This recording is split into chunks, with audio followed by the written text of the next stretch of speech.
many times people are very hard on themselves and don't even offer themselves the same kindness they might even offer a stranger. And I remember there was actually one case where there was a lady who lived in a retirement community, and the retirement community had these very restrictive rules. She moved in there, didn't like it herself. She really wanted to she didn't want to be there, I guess. And then the thing that got her to move wasn't because of any of her own wishes or her own needs, but her cat couldn't walk outside or something that had some kind of rule like that. Because the animal couldn't get what the animal wanted, the lady actually moved, but she wouldn't move for herself. So her animal was actually more important than herself, and it's just like, I see this a lot where people have almost like especially in medicine, a sacrifice or martyrdom syndrome where like, I need to give and that kind of thing. Could you maybe talk more about like how you've maybe encountered that and how to overcome it?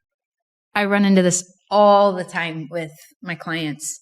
It shows up as a martyr. It shows up as Superman. It's all up to me, right? If I don't grow this business, then my clients lose their paycheck. And it's that whole cascade of events that I read from my clients list. And so I'm going to give you a little trick here. I don't usually like tricks, but I'm going to give you a little trick. Because oftentimes, if we have a belief that has us rooted in fear, then kind of the quick solution is to take on the opposite. And I'll give you an example.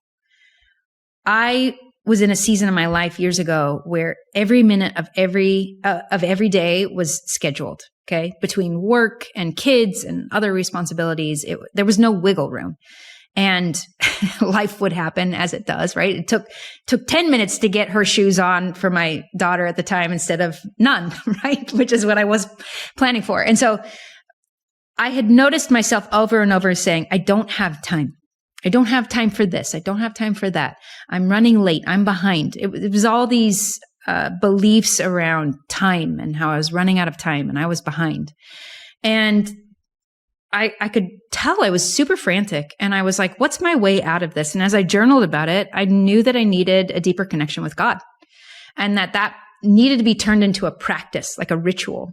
And listen, I'm a girl who prays and reads her scriptures and goes to church on Sundays. I'm like, okay, where else? How am I going to add to this? And the impression I had was that I needed to attend a special ceremony at temples that we have once a month. And I'm like, I don't have time for that. My answer, like immediately that belief came in. I don't have time for that. And what I had to do is exactly what I'm teaching you. I actually pulled out of that immediately making assumptions. And I had to shift that belief. And even though I didn't believe it at the time, I knew conceptually, Adam, that words are powerful. And so when I was saying I don't have time for that, it was more of a declaration than it was a statement of fact. It was a declaration. And I was like, well, but I want to have time for it. And I want to fit God into my life. And I want that deeper connection. And so I flipped it. So rather than saying, I don't have time to go do this once a month, I said, I don't have time to not go do this once a month. I didn't know what the answer was yet. I didn't know how it fit into my life. Okay. But I started with that shift in belief. And it was only a couple days later that I was at church and a woman stood up in the front of the room and said, hey, I'm divorced and I'm really busy and I've been feeling like I want to go to the temple more. And so I found out they do a 5 a.m. session on Tuesdays. Who wants to meet in the church parking lot at 4 a.m. and we'll be back by 7:30 in time to take the kids to school. Guess whose hands shot up in that meeting? Like the solution presented itself because I was asking a better question, because I shifted my belief to align with what I wanted. Previously, I was making a statement that I don't have time. There was no room for creativity for my mind to come up with a solution.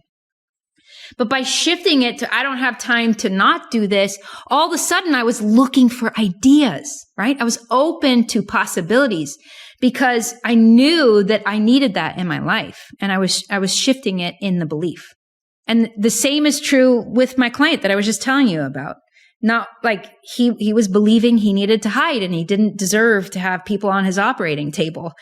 And after I was like, hold on a second, you're on this board with this manufacturer? Are you kidding me?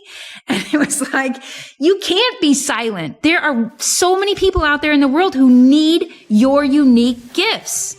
You're very skilled at some things that almost nobody else in the world is skilled at. You need to be speaking up. You need to be more seen. There are people out there who need your help.